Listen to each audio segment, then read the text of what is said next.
Bonjour, j'espère que tu es en pleine forme aujourd'hui. Nous allons découvrir l'épisode 2 de l'histoire qu'on a commencé cette semaine. Alors, d'abord, en premier, on doit dire le titre, où est-ce qu'elle se passe cette histoire, quand est-ce qu'elle se passe et quels sont les personnages principaux. Alors, le titre, c'est La ceinture magique, bien sûr, et les personnages principaux, on les voit sur la couverture du livre. Il y a Petit Jean et il y a une princesse. Alors, l'histoire se passe dans un lointain royaume, tu te souviens, et elle se passe à l'époque des rois et des reines, parce que tu vois bien que les personnages ne sont pas habillés comme nous. Alors, les personnages, justement, donc il y a Petit Jean. Petit Jean, c'est un jeune garçon, il a deux autres frères, et ces trois frères viennent de recevoir un héritage de leur père qui vient de mourir. Alors, l'aîné, tu te souviens, il a reçu un sac de 100 000 pièces d'or. Le cadet, c'est le deuxième. Lui, il a reçu une corne euh, et où il suffit de souffler pour qu'apparaisse une troupe de 100 000 soldats. Et lui, Petit Jean, le troisième de la famille, le plus jeune, il a reçu une ceinture magique. Quand on la boucle, on va où on veut. Alors, tu te souviens, dans le premier épisode, il boucle sa ceinture et hop, il se retrouve chez la princesse parce que il voulait aller la voir parce qu'elle est célèbre et belle. Mais ses frères avaient essayé de l'avertir. N'y va pas, elle est méchante. Mais c'était trop tard. Pouf, il s'est retrouvé dans la chambre de la princesse. Et cette princesse, elle est méchante et elle lui a volé sa ceinture magique. Quand elle s'est rendue compte que c'était une ceinture magique, hop, elle lui a volé et elle l'a jeté dehors, hein. Il a été chassé du château à coups de pied. Et donc, tu te souviens, à la fin du premier épisode, il lui faut 3 jours pour rentrer chez lui où il arrive épuisé et affamé. Maintenant, je vais te lire l'épisode suivant.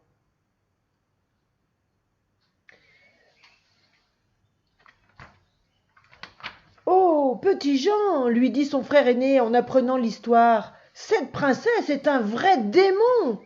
Tiens, prends ce sac et va lui demander ce qu'elle veut en échange de ta ceinture. Mais ne lui dis pas combien d'or il contient, sinon elle va tout prendre. Petit Jean promet d'être prudent et remercie son frère. Le lendemain, il prend le chemin du château avec le lourd sac d'or sur l'épaule. La belle princesse, qui le voit arriver de loin, descend dans son jardin. Que veux-tu demande-t-elle à Petit Jean. Je suis venue vous offrir un sac d'or en échange de ma ceinture. Ne fais pas l'idiot, rétorque la princesse. Comment pourrais-tu posséder une telle fortune? Fais-moi voir ce sac. Elle l'ouvre, voit les pièces d'or et vite tend le sac à son valet. Je vais réfléchir, dit-elle. Et Petit Jean est encore une fois jeté dehors comme un malpropre. Au retour, son fardeau s'est allégé, mais il a le cœur lourd. Il lui faut 6 jours pour arriver chez lui, épuisé et affamé. Mais c'est une blague, gronde son frère cadet en apprenant l'histoire. Fais donc attention la prochaine fois. Je te donne mes 100 000 soldats pour t'escorter. Mais promets-moi de te montrer intraitable. Et ne reviens pas sans la ceinture et toutes les pièces d'or. Petit Jean promet. Il prend la corne et repart, escorté des 100 000 soldats, pour affronter la belle et méchante princesse. Du haut du rempart sud, celle-ci admire le paysage, quand elle s'aperçoit, soudain, que son royaume fourmille de soldats. Puis elle remarque Petit Jean. Il n'a pas changé depuis la dernière fois, sauf qu'il porte une corne en bandoulière et affiche un air déterminé. Alors, il faut qu'on explique quelques mots qui sont difficiles. Euh, alors, une fortune. Une fortune, c'est c'est quand on a vraiment beaucoup, beaucoup, beaucoup d'argent, hein. Un démon, un démon, c'est un diable, c'est quelqu'un de vraiment très, très, très, très méchant. Ensuite, qu'est-ce qu'il y a? Être prudent. Petit Jean promet d'être prudent. Ça veut dire que il promet qu'il va faire attention aux dangers, hein. Ensuite, euh, on a un fardeau.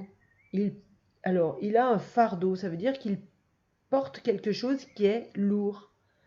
Et son fardeau, il s'est allégé, ça veut dire que il est moins lourd, hein, évidemment, puisque il ne porte plus le gros sac de 100 000 pièces d'or. Mais il a le cœur lourd. Ça veut dire quoi avoir le cœur lourd? C'est quand on est triste, oui, très bien. Épuisé, on sait ce que ça veut dire. On est très très fatigué. Affamé, c'est qu'on a très très faim. Et les soldats vont l'escorter. Son frère lui donne les 100 000 soldats pour l'escorter. Eh bien, quand on est escorté par des soldats, ça veut dire qu'ils nous accompagnent, hein, et qu'ils nous accompagnent, qu'ils nous entourent, mais en même temps, ça veut dire qu'ils vont nous protéger. Et se montrer intraitable. Son frère lui dit, promets-moi de te montrer intraitable. Eh bien, se montrer intraitable, c'est refuser de discuter. Par exemple, Niki voulait une moufle blanche, et si sa grand-mère s'était montrée intraitable, elle aurait dit non, un point c'est tout, tu n'en auras pas. Voilà, c'est ça, se montrer intraitable. Affronter la belle princesse. Quand on affronte quelqu'un, c'est qu'on part se bagarrer avec lui, hein. Alors pas forcément se bagarrer avec ses mains, avec ses poings, hein, mais ça peut être aussi affronter quelqu'un en lui parlant. Ça veut dire lui tenir tête. Elle est en haut de son rempart. Alors, tu pourras regarder, j'ai envoyé des liens à tes parents pour que tu puisses regarder comment est fait un château fort. Et donc, le rempart, c'est un gros mur qui entoure le château fort. Elle voit que son royaume fourmille de soldats. Eh bien, dans fourmille, on entend fourmis. C'est comme si on voyait des milliers de fourmis qui grouillent et qui bougent les unes contre les autres. Et donc, si son royaume fourmille de soldats, c'est qu'il y a des soldats partout, partout, partout. Il a sa corne en bandoulière. Ça veut dire que la corne, il l'a accrochée sur son épaule avec une ficelle. Comme des fois, on peut mettre son sac en bandoulière. Et il affiche un air déterminé. Ça veut dire qu'il a un air décidé. Comme si il se disait je vais faire ça et je vais pas me laisser faire. Cette fois-ci, je vais y arriver. Voilà ce que c'est un air déterminé. Alors maintenant, je vais te poser les questions et tu vas essayer d'y répondre. Pourquoi Petit Jean a-t-il le cœur lourd?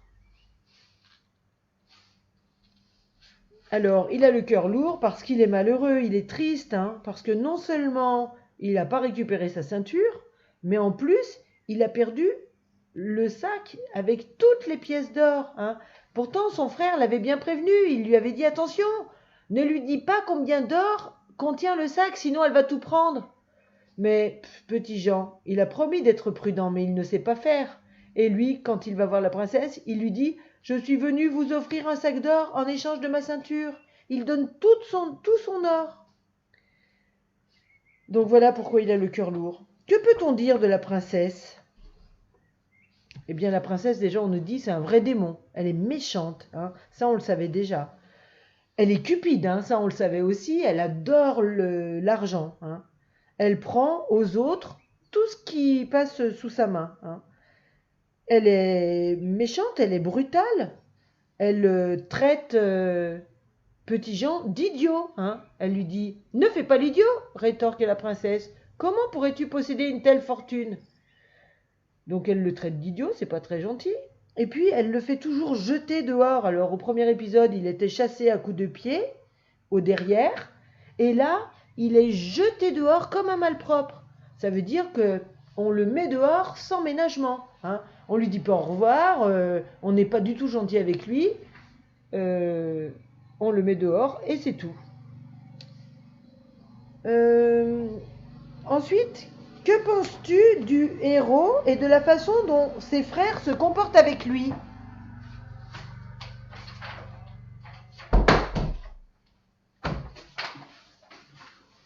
Alors, eh bien, on avait déjà dit, hein, il est un petit peu bête, hein, le pauvre, il est un peu bêta.